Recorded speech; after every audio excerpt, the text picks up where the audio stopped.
tratar las diferentes cláusulas que se pueden añadir en un contrato entre un emprendedor que quiera entrar como co-founder y una startup propia, en este caso de Impulsa Ventures. En este índice vemos los diferentes puntos que vamos a tratar y que se pueden añadir en el contrato de co-founder. En primer lugar, ¿qué es el contrato de co-founder? Este es un acuerdo que sirve para regular las relaciones y los respectivos derechos y obligaciones del co-founder dentro del funcionamiento, gobierno y gestión del proyecto. ¿Qué puede regular el contrato de co-founders? Pues aquí vemos 9 puntos que vamos a ver a continuación. En primer lugar, objeto del contrato. El presente contrato podrá regular, por ejemplo, el porcentaje de participación de cada uno de los socios en el capital social de la sociedad, en este caso la startup, las relaciones entre las partes y entre estas y la startup, y por último también podría regular el funcionamiento futuro de esta, así como determinadas cuestiones relativas a su gobierno y administración.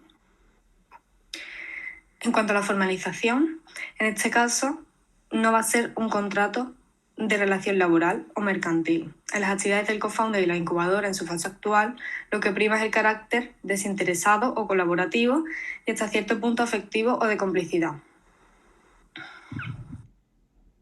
En tercer lugar, hablaremos sobre los valores, principios y misión de la sociedad. En este caso, sería conveniente apuntar en una de las cláusulas del contrato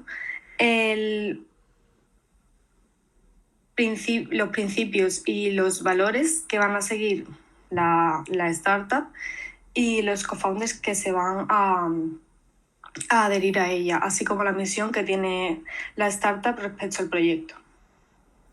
En cuarto lugar, hablaremos de los derechos de los co-founders. En primer lugar, el derecho de información.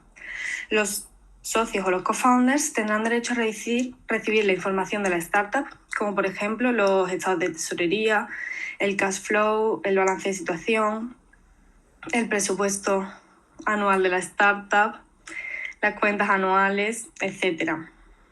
En segundo lugar, la renuncia al derecho de separación. Las partes renuncian de forma irrevocable mediante la firma de este contrato a su derecho de separación por no distribución de dividendos. En tercer lugar, el derecho a adquisición preferente. En supuesto que cualquier co-founder pretendiera transmitir inter vivo sus participaciones de la startup, el resto de co-founders o la propia startup tendrá derecho preferente a la adquisición de esas participaciones. En cuarto lugar, el derecho a arrastre o drag along. Si cualquiera de los co-founders recibiera una oferta de adquisición de las participaciones del capital social de la startup a cambio de dinero y esta estuviese condicionada a la transmisión de al menos el 70% de dicho capital, y esta oferta contara con una aprobación de la incubadora, dicho co-founder tendrá un derecho a arrastre frente a todos los demás co-founders, es decir, podrá obligar a transmitir todas sus participaciones proporcional y conjuntamente con la participación del co-founder que ha recibido la oferta. Y por último, el derecho a acompañamiento o tag along. En el supuesto de que cualquier tercero se interesase por adquirir alguna participación de la startup, titularidad de cualquier socio fundador, los restantes co-founders tendrán el derecho de transmitir al tercero conjuntamente con dicho socio cofundador. El socio fundador que pretenda transmitir sus participaciones tendrá que comunicar por escrito al órgano de administración el precio que se le ha ofertado, la forma de pago y el resto de condiciones que se incluyan en la oferta. En quinto lugar, tendremos los planes de acceso al valor de la sociedad para empleados y colaboradores. Se orientará desde su constitución un proceso de desarrollo y crecimiento a cuyos fines se contempla la posibilidad de remunerar al equipo de co-founders con participaciones de la startup, con el objetivo de incentivar su implicación. El órgano de administración será el responsable de diseñar el referido sistema retributivo.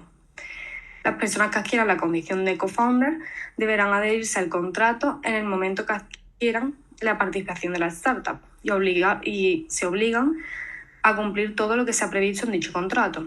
Y asimismo renuncian a su derecho a adquisición preferente y se comprometen a suscribir todos aquellos documentos que sean necesarios. Y a continuación, mi compañera Ana continuará con las siguientes cláusulas que podemos añadir en el contrato. Muchas gracias, Laura. Bueno, pues en siguiente lugar, la aportación económica. Bueno, en el caso de un co-founder que quiera unirse a una startup ofrecida por la incubadora, este contrato no excluye la posibilidad de que, una vez explorada inicialmente la viabilidad del emprendimiento, se puedan establecer otros acuerdos entre la incubadora y el co-founder, como es típicamente la participación en el equity de la startup. Con la firma del contrato se aceptan las condiciones generales, donde el co-founder acepta que si la startup llega a ronda de financiación, a la incubadora le corresponde un porcentaje concreto. Bueno, en siguiente lugar, el compromiso de los co-founders, que contempla la permanencia y la no competencia. En cuanto a la permanencia, los socios fundadores se comprometen frente a los restantes co-founders y frente a la startup a prestar a la startup determinados servicios en un tiempo determinado. Durante el plazo que se determine, solo podrán dejar de prestar sus servicios profesionales a la misma si el órgano de administración declara que esta ausencia no afectará la evolución positiva de la startup y contase con la autorización previa, expresa y por escrito de la incubadora y la mayoría simple de los inversores. Respecto a la no competencia, en todo momento, mientras los socios fundadores estén vinculados a la startup, ya sea como socios, trabajadores, colaboradores, gestores, etc., se someten a una obligación de no competencia de actividades y empresas que sean competidoras de la startup y se someterán, en su caso, por el correspondiente acuerdo con la startup, a una obligación de no competencia postcontractual, remunerada a determinados años de duración, únicamente circunscrita al ámbito de la actividad de la sociedad anteriormente mencionada. Esta obligación de no competencia postcontractual será compensada económicamente de forma adecuada en el momento de su salida, por medio del abono del importe correspondiente.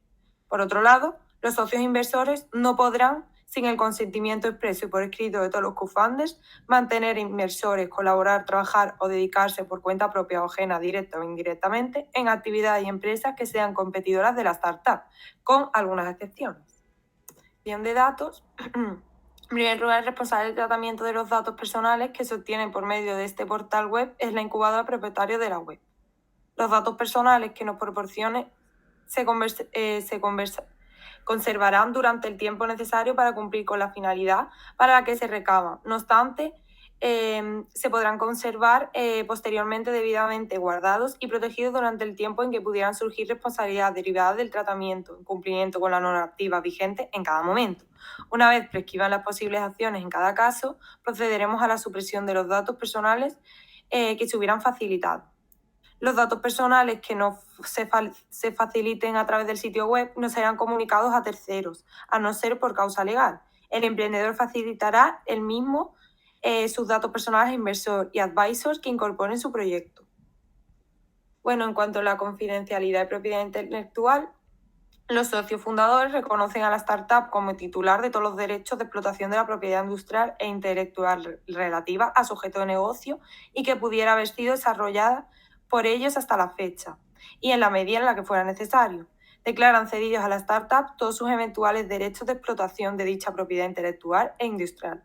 Asimismo, reconocen que, conforme a lo dispuesto en la Ley de Propiedad Intelectual, corresponderá a la startup los derechos exclusivos de explotación correspondientes a los programas y aplicaciones que desarrollen en el marco de su relación laboral o de prestación de servicios con la startup, tanto en los programas fuente como en los programas objeto. Ni el contrato ni el proyecto social otorgan a los cofundadores ningún tipo de derecho de propiedad industrial e intelectual sobre aquello que desarrolle la startup y se comprometerán a defender a la startup y a su reputación de cualquier vulneración o ataque que pudiera sufrir la misma. Las partes también se obligan a no divulgar y mantener bajo estricta confidencialidad y secreto el contenido del presente contrato entre co-founders. Asimismo, las partes se obligan a no publicar, comunicar, divulgar, revelar, utilizar esa información, confidencialidad o cualquier otra información obtenida en virtud del presente contrato entre los co-founders. Excepcionalmente, las partes podrán revelar la información considerada confidencial cuando resulte necesario que los empleados, asesores, profesionales, socios, inversores, auditores o entidades financieras de una parte tengan conocimiento de una información determinada, conocimiento que deberá estar sujeto al oportuno acuerdo o deber de confidencialidad. Bueno, en cuanto a las cláusulas de vesting y cliff,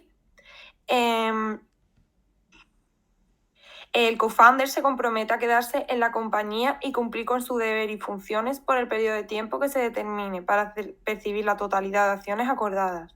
Existe un plano inicial denominado cliff. En el CLIF, el co-founder deberá superar un plazo inicial, normalmente de 1 año, antes de que se empiecen a percibir las acciones estipuladas. En cuanto al incumplimiento, en caso de incumplimiento de las obligaciones, compromisos, disposiciones, términos, condiciones, cláusulas o pactos establecidos en el contrato, la parte o las partes perjudicadas deberán requerir fehacientemente a la parte o partes incumplidoras la subsanación de concreto incumplimiento en un plazo de 1 mes a contar desde la notificación. Transcurrido este plazo sin que se haya producido la oportuna subsanación, la parte o las partes perjudicadas podrán escoger entre exigir el cumplimiento o la resolución del contrato con el resarcimiento de los daños y perjuicios en ambos casos. Si el incumplimiento se produce por los socios fundadores y siempre que así se hubiese acordado por al menos 2 socios que representen un porcentaje superior al que se haya determinado del capital de la startup, dichos socios adquirirán un derecho de venta en virtud del cual podrán obligar al socio fundador a adquirir las participaciones que ostenten en el momento del incumplimiento en las siguientes condiciones. La primera es que la acción deberá ejercitarse sobre la totalidad de las participaciones de los socios, enajenantes durante un plazo de 3 meses desde que tuviera conocimiento del incumplimiento. La segunda, el obligado a adquirir las participaciones será en primer lugar la propia startup y cuando ésta no tuviere fondos suficientes, los socios fundadores a por rata de su participación en el capital social de la startup. Tercera, el precio de la venta de las participaciones será el más alto de entre el precio de mercado determinado por el valor medio o las últimas adquisiciones o asunciones de capital y el precio de adquisición de dichas participaciones por los co-founders enajenantes. Y por último, los gastos derivados del ejercicio de la opción y cualesquiera otros derivados de lo establecido en este contrato corresponderá a los adquirientes en la misma proporción en la que adquieran las participaciones. Bueno, ¿y cómo se lleva a cabo el contrato? Bueno, pues este contrato simplemente vincula a los co-founders y estos deben determinar las cláusulas que estos consideren convenientes. Bueno, pues muchísimas gracias por su atención y si quieres conocer los mejores conceptos y formas para proyectar tu empresa, no olvides suscribirte a nuestro canal y si tienes cualquier duda, déjanosla en los comentarios.